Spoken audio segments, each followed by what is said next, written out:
everybody. All right, so tonight we are discussing the next chapter in Lord of the Rings, The Fellowship of the Ring. I'm also noticing now failure of a content creator right here that I only have one set of my lights on. Please hold on the discussion of what book we're doing right now. Much better. Okay, so we are into chapter 1 of The Fellowship of the Ring. We did the concerning hobbits last week. Now we are doing chapter 1, which is a long expected party, and we're gonna get into it. So let me pop into the voice chat with everybody and we will get this thing started. All right, here we go. I don't think that's very exciting for... Hello. All right, so are we ready to discuss chapter 1, A Long Expected Journey? Bring it on. Yay. Okay, cool. So I really enjoyed this chapter. Like, I thought it was really cool, especially because I've, like a lot of people, watched the Lord of the Rings trilogy a lot more than I've watched the Hobbit trilogy. So I definitely picked up on a lot more things in this than I did, like, in the Hobbit, like remembering the movie and the correlations and stuff. And pardon the voice, I am recovering from losing my voice at training grounds this weekend. So so I thought that, like, overall I felt like the chapter, like the movie captured a lot of what the chapter, you know, tried to communicate and paint the picture of. But then there was also some things where I was like, well, that's very different. And then there were other things where I was like, ha, they used that line verbatim. But I thought it was a really good, like, overall, before we deep dive into specifics, I thought overall it was a really good start, because whether you read The Hobbit or not, I felt like it didn't just jump you in the deep end, but also, like, if you read The Hobbit, you kind of are like, ooh, we know what happened, you know, on Bilbo's first journey. But if you didn't read The Hobbit, it's not like you were completely missing out, which I thought was really cool. Okay, so starting at the beginning of the chapter on page 21 of the, at least in my copy, I know that this is like the first line, but I do like how Tolkien says 111, his 111st birthday. I just think that's fun. It's very unique. It's playful. It's just fun. I love it. And in the movie, you know, he's like, does he say, in the movie, doesn't he say it both ways? Or is it only one way? I don't remember, but it was like the, you know, he's like, my 111st birthday. He says it both ways, I'm pretty sure. Yeah, because I vaguely remember him saying it as like 111th, you know, whatever. But either way, it's just fun. It just, you know, you want to say 111. It's like 111st. I mean, I guess you're not wrong, but it's a little awkward. Let's see. Yeah, go ahead. Considering that they use, like, other numbers Yes. throughout the book, like hundredths and all that. It's Yes. Like, it's fun. Yes, I agree. And then, and I know, like, this is like, I do not intend for us to go literally paragraph by paragraph, but it was just funny how they're like, there's gotta be tunnels in, you know, in Bilbo's home just full of treasure, like, ooh, and it's like, not that deep, pun intended, because it's a hole in the earth, but, like, calm down. But they're just like, oh, he's so wealthy, and, you know, he's got all these riches. It's like, calm down. They also don't know that he spent most of his money trying to get his furniture back. That's true. And this is majorly jumping ahead, but I did like that he gave the Saffold Bagginses, however you pronounce it. They gave, yeah, Saxville Bagginses. There we go. He gave them the spoons in his will or his estate or whatever, because they were like, I'm pretty sure she got most of the spoons when they thought I was dead, so I just gave her the rest. Yeah, Saxville. Yeah, a lot of those gifts that he gave out, they were, yeah, they had a message to him for sure. Yep, love that. Yeah, it was cool to hear a little bit more of like, just Frodo's backstory into how he came into Bilbo's life, as well as just the, blatant statement of, Frodo and Bilbo sharing a birthday, which I, again, as the Tolkien noob that I am in the deeper context, I didn't know that they shared a birthday, I think, until I went to Felon Fair's Party of Special Magnificence last year. And people were like, oh yeah, Frodo and Bilbo share the same birthday. And I was like, what? But again, major Tolkien noob over here, so don't fault me for it. I do have like kind of a headcanon theory about these first couple pages. What's that? It's always been my opinion that Smeagol or Gollum killed Frodo's parents. Really? Okay. Deep dive. Why? So if for you, I think it's chapter 23 or page 23, like mine, when they're discussing how Frodo's parents pass away. We do know that Smeagol is looking for the ring actively, and he knows it's in a place called the Shire, and he knows that it's with Bilbo. And Frodo's parents die kind of suspiciously out on the water, and Gollum is known for being a really good waterman or boatsman. Right. And it's really suspicious how they both end up dead not too long into the timeline in which Smeagol would be looking for Bilbo. Oh, very interesting. And that's never been confirmed in any of the supplemental texts? Yeah, nothing that officially says that happened, but like I said, it's just a headcanon, but I think it kind of ties the whole story of Frodo and Bilbo and Smeagol together. No, that's real. I mean, that's cool. Like, just like like, again, like, being that this is my first time reading it, wouldn't have thought of that, but that does make sense. I mean, they even touch on that and show that, in the movie in the beginning of Return of the King is, Smeagol's like mini origin story a little bit, and Gollum's like creation, for lack of a better word. And yeah, he's on a boat. And yeah, go ahead. In the Fellowship, I think it's Aragorn who he does comment like Smeagol is a clever boatsman. He knows his way around the water. I feel like that's even stated in the movie, isn't it? Yes, in the extended edition, I know for sure. Yeah, that's the only version. I think it's when they're being tracked by the Uruk-hai, and like they're, Gollum's like paddling down the river with like the log thing, right? Doesn't he say it around there, I think? I don't know. It's been a minute since I've watched the trilogy, unfortunately. Maybe I'll do that this weekend. Yeah, no, that's a very interesting that's a very interesting theory. Anyways, that's like wow, that's like making my brain go. With the tone of the chapter, I know that's really out of left field kind of dark theory, but I've never gotten to share it with anybody in like a book club. Well, you just did. I know, exactly. No, I like that. That's really cool. Yeah, like the whole like the drowned said several voices. Yeah. I mean, they kind of set the tone too, because they said they had heard this and other darker rumors before.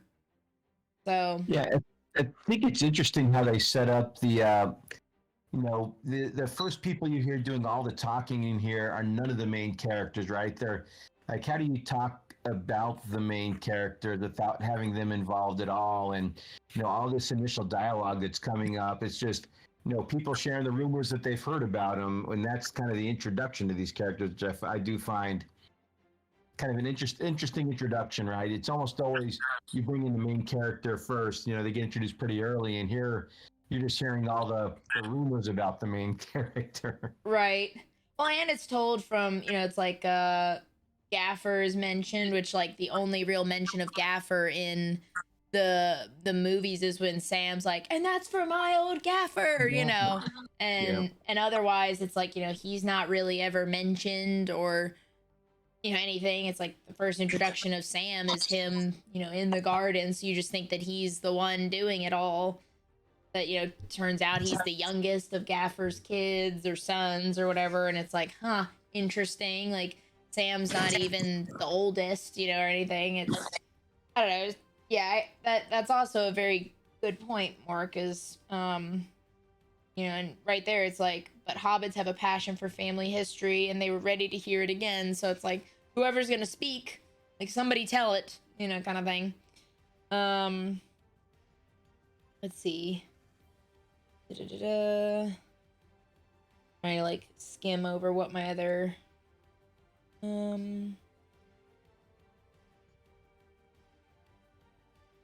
yeah, let's see. And I have to say, I don't like the Miller much either. After so I'm mirror the Gaffer in that way. Miller. Trying to remember where. Let's see. Where is Oh, that? it's like, you shouldn't listen to all you hear, Sandy Man, said the Gaffer, who did not much like the Miller. And it comes up a couple of times that he likes the Miller even less with everything that he brings into the conversation. Yeah. I see it. Oh yeah, the whole like, and I heard she pushed him in, and he pulled her in after him. Said Sandy Man, the Hobbiton Miller, and like, yeah, there isn't no call to go talking of pushing and pulling. Yeah, I mean that's kind of a jerk thing to say about somebody's parents. Like, well, I heard that. It's like, no.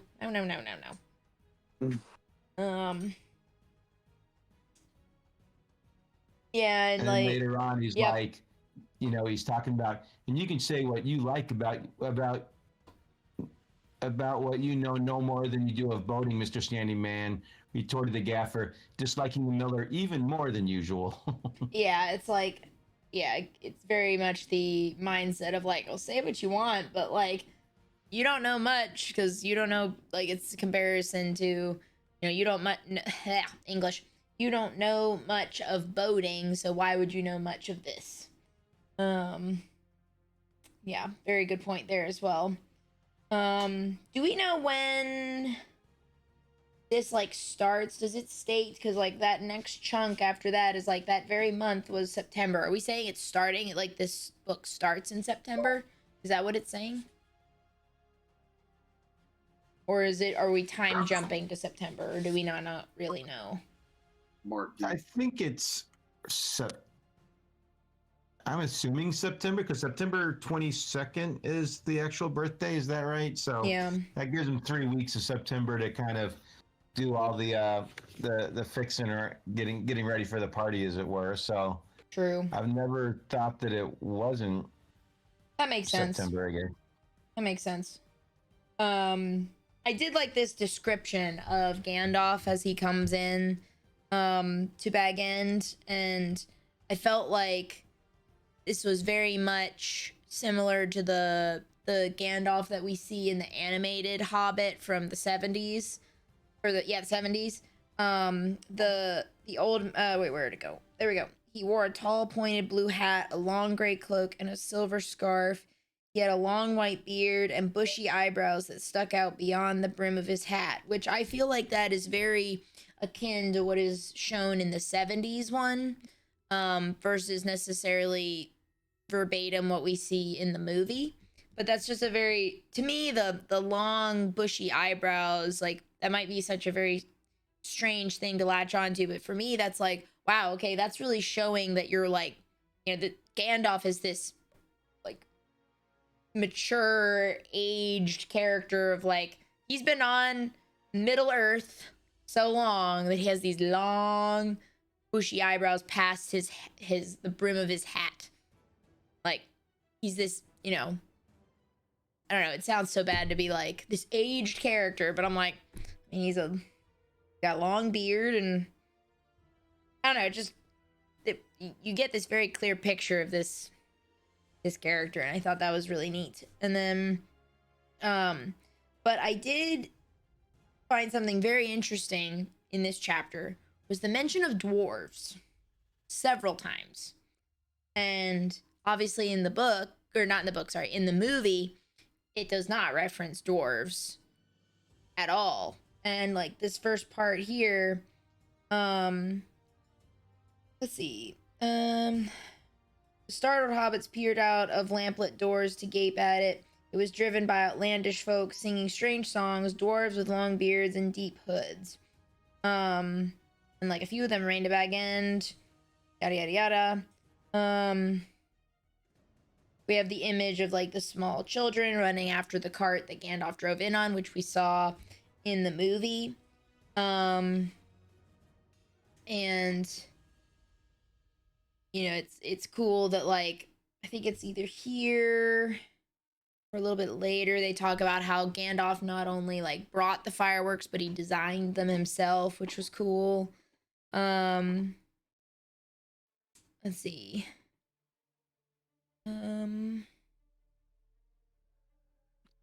Wonder if there's any other weird hobbies that he had that we don't ever hear about, right? Because his main thing on Middle Earth was, you know, to help to deal with the ring and Sauron and everything else. And sure, he picked up, you know, fireworks as a hobby. I wonder if there's other hobbies he had that we never actually hear about. But, you know, how do you spend your centuries on in Middle Earth? And that's a good point. It's a good point. But right Maybe after. he knit. Oh, I go don't ahead. know. Go ahead. What'd you say, Mark? Maybe he knit. I don't know. I knit in my I crochet in my free time. And like Wasn't there a discussion about how he took up smoking and how he got really good at it, or was that in the Hobbit? Maybe that was in I the think Hobbit. that was in Was the it? first chapter of Lord of the Rings. Oh, maybe it was. Oh, the prologue. Pretty sure, like he was talking. They're talking about how Yeah, I think it might. Bilbo, like, would I think it might have been in the prologue. Yeah. pull up smoke trees. Yeah. Huh. So I guess you could consider that one of his hobbies as well as fireworks. Yes. But yeah, I like Mark's comment. He probably had a bunch of other things he did because he's technically an angel, right? So Oh, Gandalf? yeah, so That's he who you're had talking about. so he had to have like done all these other things. Yeah, he's in a story. Yeah, like, so yeah. And then we have our next mention of the dwarves, and they're helping, you know, Gandalf unload, and it's like, again, didn't have dwarves in the movie, at least not in this part. And then, I did kind of miss the, you know, like, no visitors, you know, except for, you know, whatever distant relations, blah blah blah blah blah blah blah. And then he's like, what about very old friends? You know, that line in the movie is so fun. And it just, you know, jumps in, and then you know, it's like Gandalf knows about his plan. He's like, you know, I made up my mind months ago. I don't know, it's just like also interesting that Gandalf is in on it in some way. Let's see.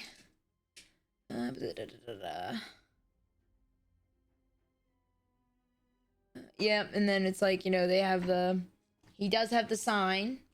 And then we, you know, start like, you know, it's like, okay, so preparations are being made for the party. We've got tents being set up and pavilions.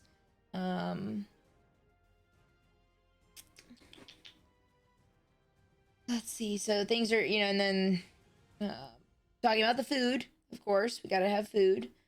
And I also liked how even in Middle Earth, they worry about the weather before an outdoor event. I thought that was kind of fun, that just, you know, the Wednesday before, they're like, oh no, it's, you know, cloudy weather. And they were like, anxiety was intense. And, you know, and it's like, then Thursday, September the 22nd, actually dawned, the sun got up, the clouds vanished, flags were unfurled, and the fun began.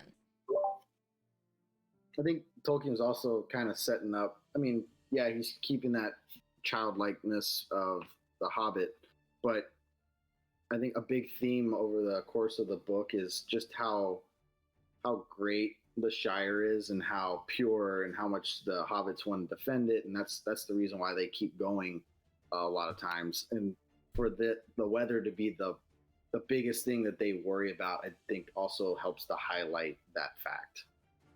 That's a good way to put it.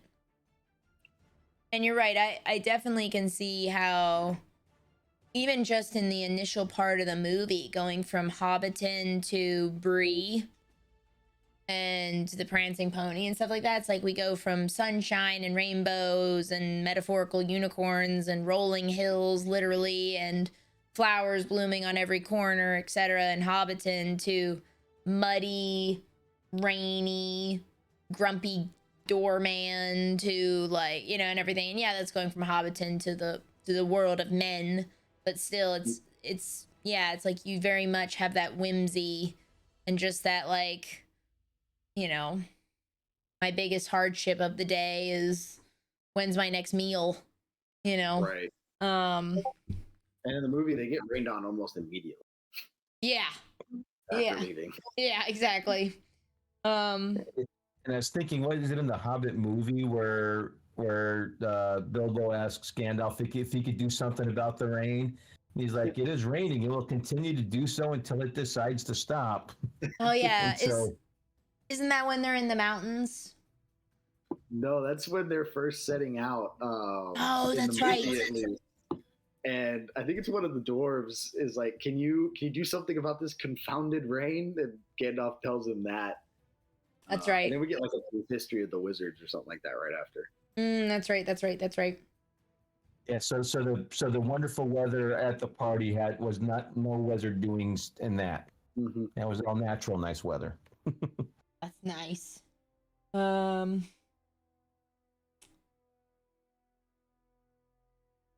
then the party. It also was cool to me that, like, Bilbo was the one to give out gifts to everybody, even though it's his birthday. And like, yeah, hobbits give presents to other people on their own birthdays. Not very expensive ones as a rule, and not so lavishly as on this occasion, but it was not a bad system. And they, let's see. Yeah, it's like, and then, like, you know, basically every day is somebody's birthday, so they have a fair chance of at least one present once a week. It's like, wow. Talk about hoarding. Yeah, it's like, guys, how big are your houses? Like, my goodness. And that's, I guess, think what the Mathams are too, right? Is some of the regifting of things that, you know, some of the gifts did make rounds, and so I think there was a lot of regifting going on. Right. I wonder what. Yeah, I could see that. I also like the point where they said even though they get them once a week, they never get tired of them. Yep. For sure. Oh, here's that line about the fireworks that Gandalf brought them, but designed and made them as well. Yeah, and it was like, you know, describing the various one. I did like. And I love right. Oh, go ahead, Mark. Go ahead. I was gonna say, I love right before that too when they're talking about the official meals during the party, and don't even those are the meal times because that's when everyone is sitting down together and eating. The rest of the time they were standing up, drinking and eating, and so, you know, it sounds like a bring your stretchy pants kind of party. Oh, absolutely. I would definitely make sure I had an elastic waistband for this party. Absolutely. Sounds like you're eating all day, which doesn't sound like a bad thing. I did kind of like, I mean, I do like that obviously they got the dragon firework in the movie from the book. Like, they didn't just throw that in for funsies. But I did like the fun of how the dragon firework got set off in the movie, because I think in the movie that kind of sets the tone in that scene for who Merry and Pippin are and their dynamic and their, like, I guess for lack of a better word, their maturity level.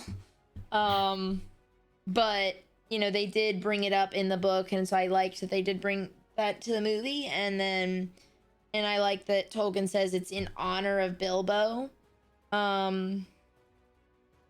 Yeah, and then like there was a mountain scene, so it's like, ooh, like that's even more about Bilbo's original journey, which was really, really cool. And then, you know, Red Dragon and everything, and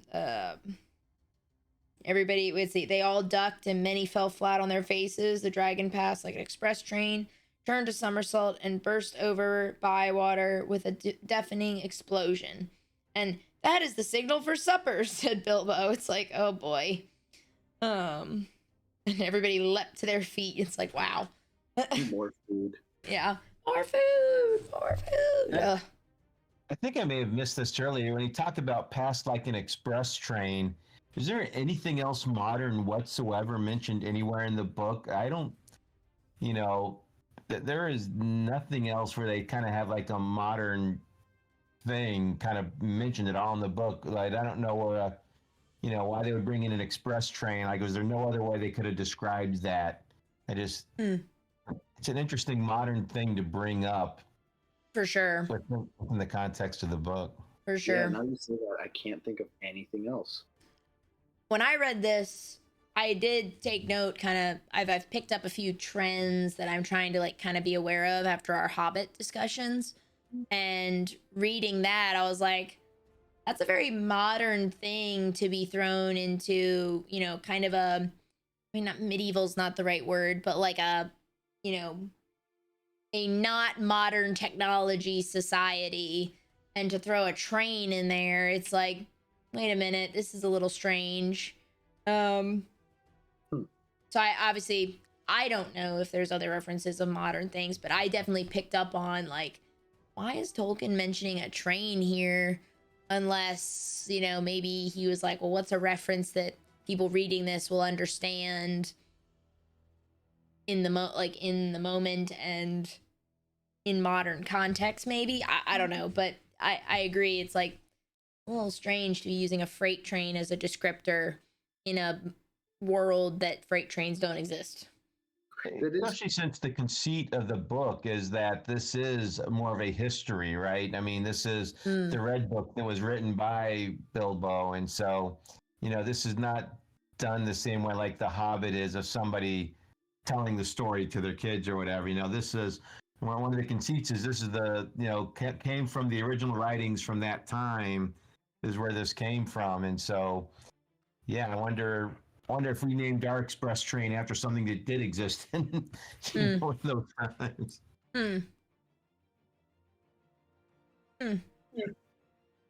because I don't even know what you would relate it to in the world of Middle Earth otherwise.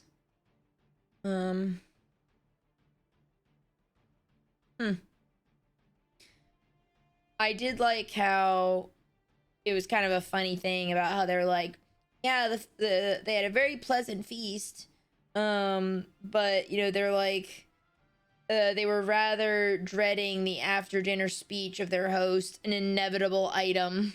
He was liable to drag in bits of what he called poetry, and sometimes after a glass or two would allude to the absurd adventures of his mysterious journey. And it's like, wow, like think of any event, you know, any big event, and it's like, what's something that you're, you know, it's like, yeah, you love the food, but then it's like, oh man, the speeches, here we go. Kind of like the WeWa safety briefing. Oh yeah. We know it's important, but when you've been to the event a couple times, you could probably recite it yourself. No, it's very important. We must be reminded for safety. Yeah, and then let's see. After the feast came the speech. Oh yeah, this was funny too. The now in a tolerant mood at that delightful stage which they called filling up the corners. They were sipping their favorite drinks and nibbling at their favorite dainties, and their fears were forgotten. They were prepared to listen to anything and to cheer at every full stop. And it's like, so you're telling me that these hobbits are intoxicated? Let's see. I also found it interesting from a writing standpoint that Tolkien goes into italics here during the speech. And then, like, you know, when the one hobbit shouts out proud feet, it's back in normal font with single quotations.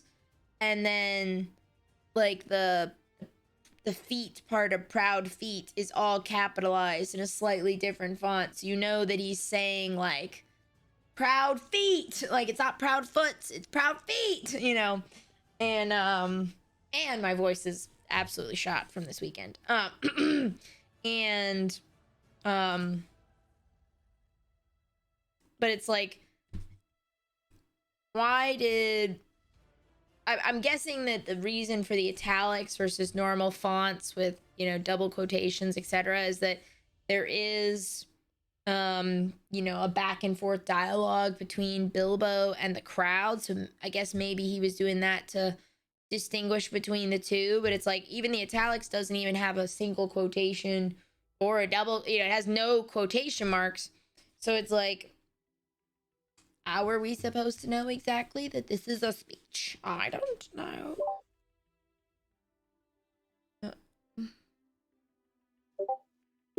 Excuse me.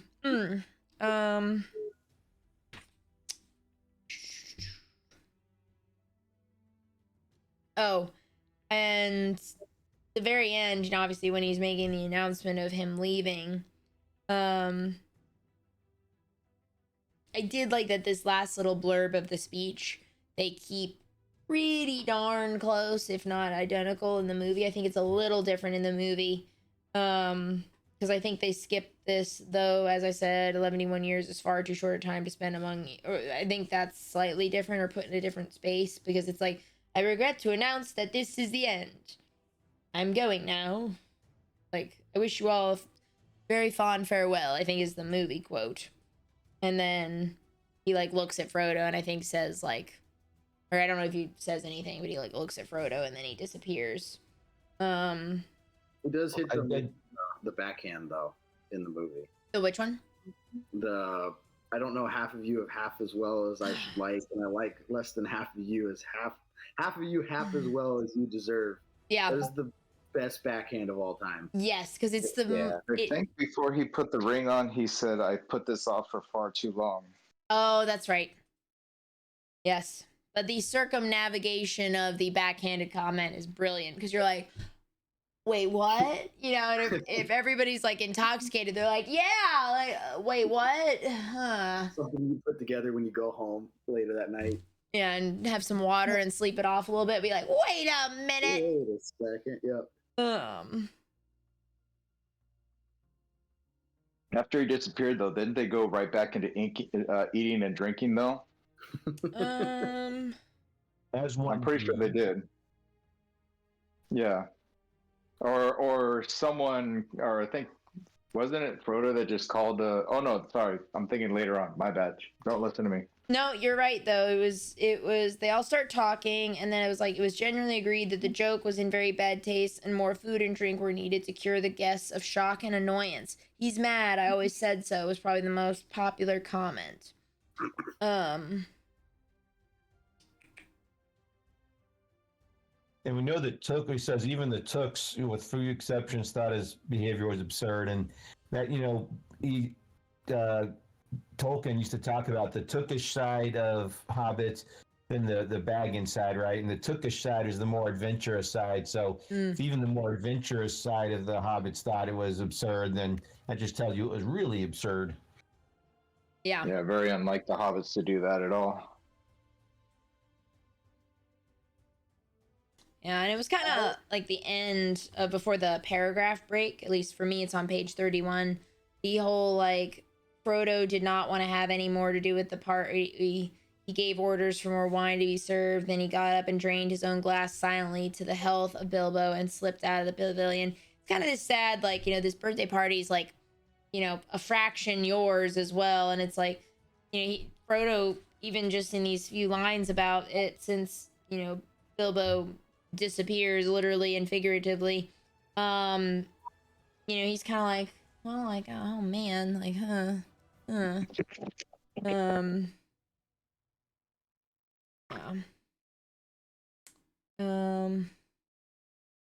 And it's like he's packing.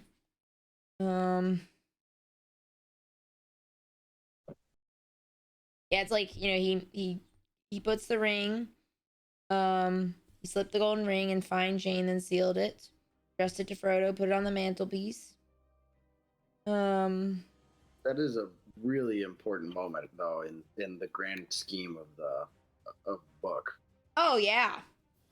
The fact that he just willingly gives it up without any coercion or begging, he just puts it on the mantelpiece, literally the most tempting object in the world. Well, Yep. no, at first he put it back in his pocket, though. Does he? Oh, where is it? Let's see. Yeah. Well, while he was making the speech, We're talking about Bilbo, right? Yeah. Yeah. Yeah. I'm skimming. Because Gandalf comes in and talks to him, and he says, "Oh, it's on the mantle," and he goes, "No, it's in my pocket." Well, you're right.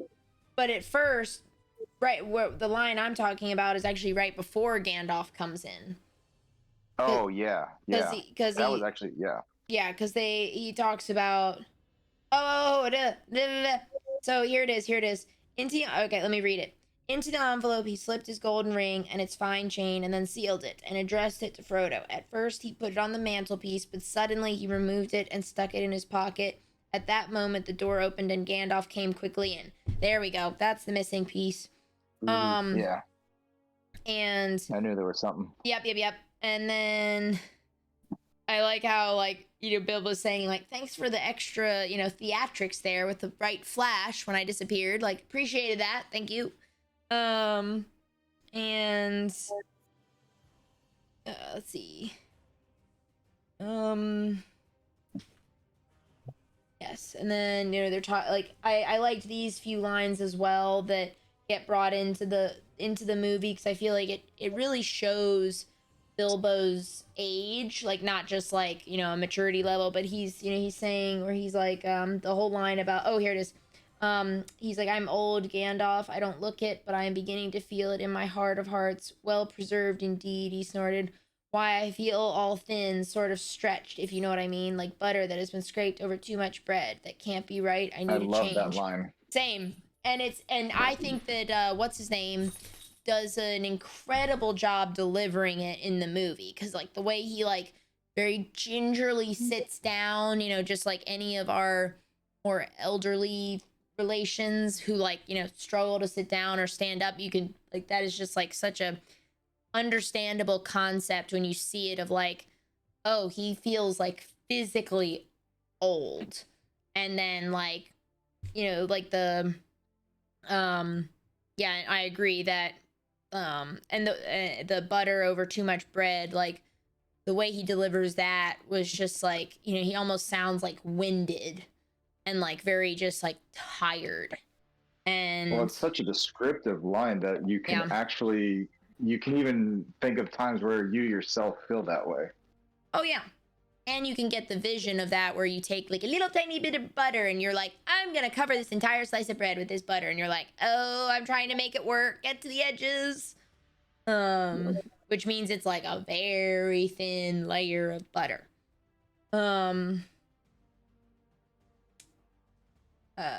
Like, yeah, and then the, you know, the whole, like, I want to see mountains again, Gandalf, mountains. And, you know, and he wants to finish writing his book. Oh, this line I thought was so interesting, because Gandalf's like, I hope he will, but nobody will read the book however it ends. And I was like, yikes! Like, yeah, that was harsh, but I loved it because it was like a reality check for him. Oh, sure. And you could kind of see Gandalf being that kind of playful, like, yeah, but nobody's gonna read it, buddy. You know? And, And but then Bilbo comes back with a quite witty response as well of just like, well, Frodo's already read some of it and like, whatever. And And we're reading it.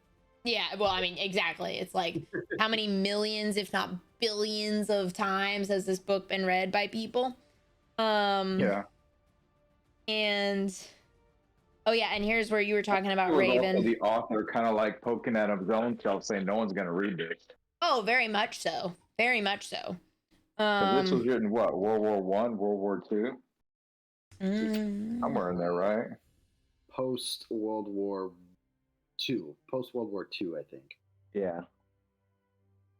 Because if I remember correctly, a lot of people tried to attach allegory to the book. So they were like, "Oh, you were talking about the Germans with these guys and everything." And he like famously was very mad about that. Yeah. The original one was 1954. Oh, okay. Yeah, copyright 54, 65, 66 by Tolkien. 54 edition renewed in 82 by Christopher and some others. And then 65, 66. To World War II, I remember him getting pretty upset about. Mm-hmm. They're gonna have to. They might have to re-up their copyright subscriptions here soon if they haven't already. But anyways, It's funny when he says no one's going to read your book, but though the canon of this book is this is this is Bilbo's diary, the Red Book of the Westmark or whatever, and so right. And so yeah, the whole thing is that's just funny that no one's going to read your book except everybody. Yeah, for real. Yeah. Both in character and out. Oh, for sure.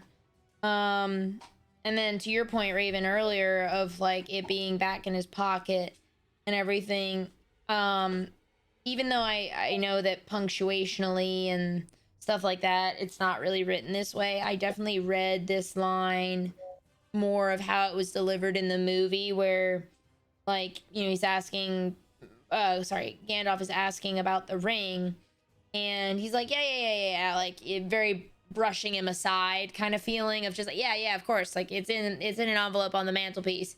But in the movie, Right.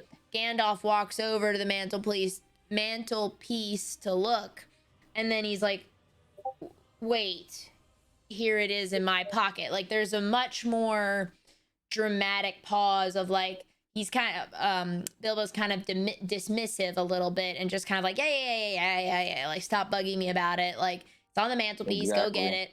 And then Well, technically, the ring still had power over him, so it was just trying to make it go away.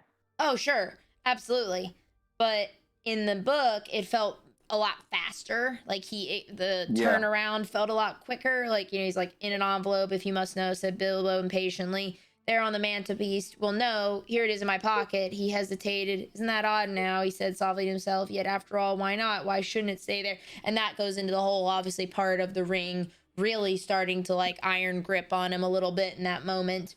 And I don't know. It was just like, it was just cool to see like the difference of delivery that some punctuation as well as some visuals can make on a scene. Right on.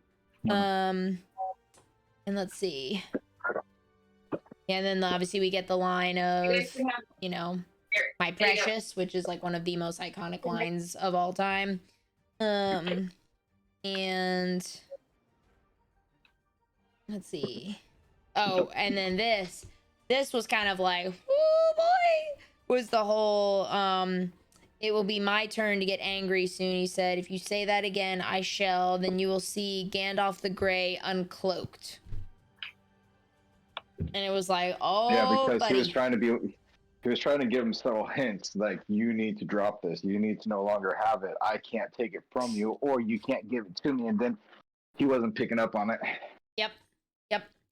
And because he'd had the ring for what, 60 years? I think they said he was back 50, for 60? Yeah, something like that. 61, 50 on the Hobbit journey.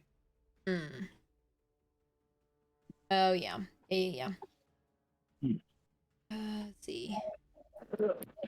Sorry, I'm putting on all my weights and I'm gonna do a lap before the sun goes down. Nice. So if you hear me grunting, I apologize. Everybody watching this later on, don't worry, everything's fine. Raven's not doing anything inappropriate. Oh, that's good to know. Let's see. Oh, and here's another reference to the dwarves as well. Is like he had them packing and labeling things, and he's like 3 dwarves came out of different rooms where they had been busy, and you know they're like, yeah, everything's packed, and then you know, it's just I don't know, it's just like where are these dwarves? Like they didn't what dwarves? Yeah, the dwarves weren't really there in the movies, which I completely, because of that, I completely forgot about them until I started reading again. Yeah. Let's see. And then let's see. And then obviously Frodo comes back. And yeah, I can see why Bilbo would want to just kind of slip away quietly. I can see that, you know, obviously it's a double-edged sword of you want to say bye to people officially, but at the same time, it's like, you know, it's sometimes easier with goodbyes to just, you know, slip away and let's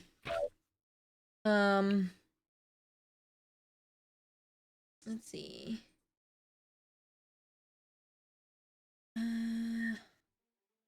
Let's see. Yeah, then, you know, it's like we have the ring situation. He gets the ring. He gets the titles to Bag End. Woo! Frodo, master of Bag End. Let's go. I'm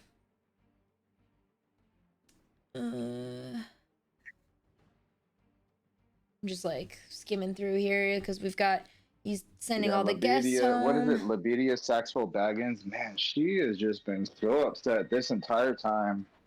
Yeah, she is. But I did like the little, I mean, this obviously is not covered in the movies at all, but like the little blurbs and like the reasoning behind why he's giving each of these people, you know, the gifts and everything. And it was just like, oh, like, that's kind of cool. And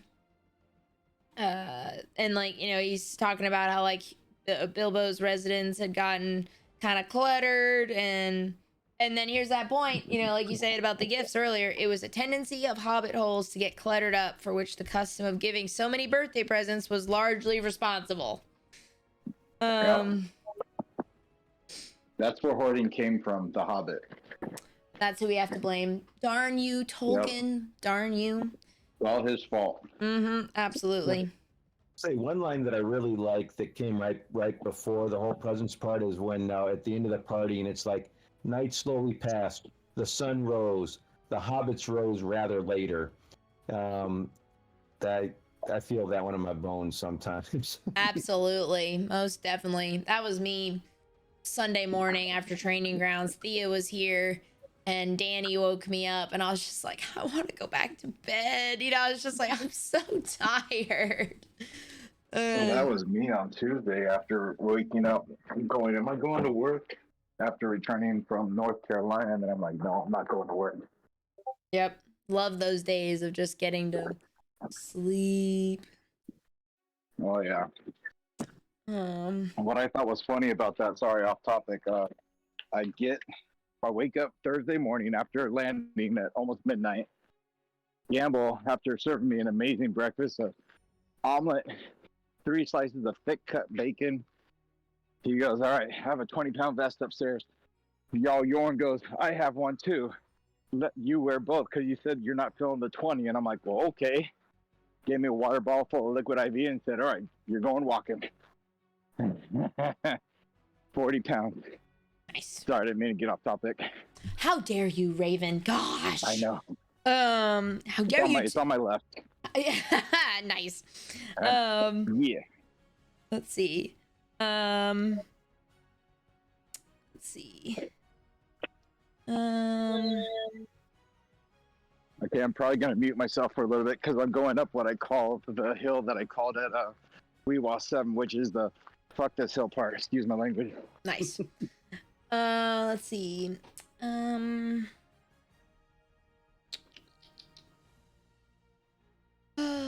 see. Oh yeah, and then Lubelia comes back like, hiding, you mean? And it's just like, oh my gosh, lady, give it a rest. Yeah, the Saxville Bagginses were rather offensive. No kidding. Let's see. And then he's just like asking for the will. It's like, oh my goodness. Foiled again, he said to his wife, and after waiting 60 years, spoons, fiddlesticks. It's just like, oh, good grief. Like, you ungrateful people. Because isn't it like wasn't it like the Saxville Bagginses, like, they were obviously going to be the heir if Bilbo hadn't picked up Frodo, but wasn't there also did they have like a kid or something that was gonna be the heir or something? Wasn't there something about that, or was it just gonna go straight to what's her name and what's his name? I think it was just going to go to Belia and her husband, Saxville Baggins. Oh. Right. And then when he adopted Frodo, oh my gosh, that was like a major slap in the face to them. They were so pissed off. Right. They Yeah. didn't like that one bit. Yeah. And they especially hated the fact how long Bilbo kept living. Right. They're like, well, you Like just any little die. thing about Baggins with them not living in it seemed to upset them. Right. And then they throw the insult of like, you don't belong here, you're no Baggins, you're a brandy buck. And then, did you hear that, Mary? That was an insult if you like, said Frodo as he shut the door on her. It was a compliment, said Mary Brandybuck, and so of course not true. Yeah, and then let's see.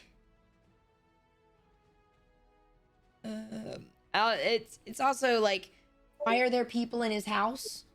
You know, there's just like random people in his house. Well, wasn't that after the whole thing had been over? He had already disappeared, taken off, and then the following morning, the people came for. Everything has like notes on it. Yeah. This is for this person. This is for that person. This is like right at the end of the chapter, though, is Frodo saying, then they went round the hole and evicted 3 young hobbits, 2 boffins, and a bolger, who were knocking holes in the walls of one of the cellars. Frodo also had a tussle with a young Sancho Proudfoot, old Otto Proudfoot's grandson, who had begun an excavation in the larger pantry where he thought there was an echo. The legend of Bilbo's gold excited both curiosity and hope, for legendary gold, mysteriously obtained, if not positively ill-gotten, is, as everyone knows, anyone's for the finding unless the search is interrupted. And I'm like, why is that as anyone, like, everyone knows? How does everyone know this? Plus, there was also people trading in the hallways right in front of Frodo. Oh, good grief. Like, how disrespectful can you get? Yeah. People were taking, I think, was it the Saxvilles taking the name tags off? Mm-hmm. Love that. There was someone. Love that. And then he eventually had to, who was it that was keeping guard duty? Was it Mary or was it Sam? And then Abelia, Frodo found like a whole bunch of really high value items in her umbrella. Yep. She's like, I don't know how those got there. And then he kicked her out. Yep. How many times have you heard that before, Raven, in loss prevention? More time. If I had let's put it this way, I'll even go down to a penny. If I had a penny for every time I heard that, I'd probably have at least 1,500 pennies. It's like, man, if I had a penny for every time somebody said that to me, I'd have 100 pennies. It's like, congratulations. Yeah. I'd have a lot more if it was $1. Well, yeah. But yeah, all the time, man. I'm sure. Oh, how did this sticker for a toothpaste, a tube of toothpaste, get on this $300 vacuum box? I have no idea. Yep. And how did all these electronics get in this vacuum box? Darned if I know. I just picked it out. Right. don't you guys watch things? Yeah, I watched you put it all in there. Yep. So right here at the end of the chapter, to round out here, because we're about at an hour, I did like this one, like, I'm just gonna touch on this one line unless somebody else has something else, but like the whole, like, wait, where'd it go? Hold on. Oh, here it is. You know, he's saying how, like, you, some people, exclaimed Frodo, you mean Otho and Lobelia? How abominable. I would give them Bag End and everything else if I could get Bilbo back and go off trampling the country with him. I love the Shire, but I begin to wish somehow that I had gone too. I wonder if I shall ever see him again. And, like, you know, and just the line where Gandalf just says, look out for me, especially at unlikely times.